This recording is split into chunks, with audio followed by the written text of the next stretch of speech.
Just tell us one about like one of the crazy stories that you experienced, being in the Turo business that, was like a huge learning lesson for you. Oh man, when I was first getting started, I rented to this older lady, right? And everything was going fine. She rented to us for about 4 months, no Oh, issues, passive income, and then we get a call that she had been in an accident, right?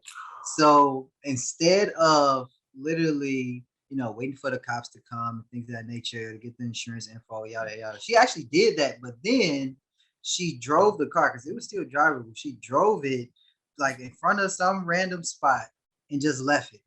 Didn't tell us where it was, but we had to literally go on a wild goose chase, leveraging the info that the police gave us in order to find this vehicle. Right. This is what I talk about: how people hit their heads when they get started because they don't have, a blueprint.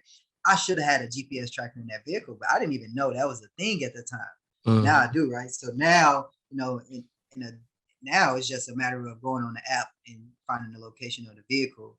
But that probably was the wildest thing for me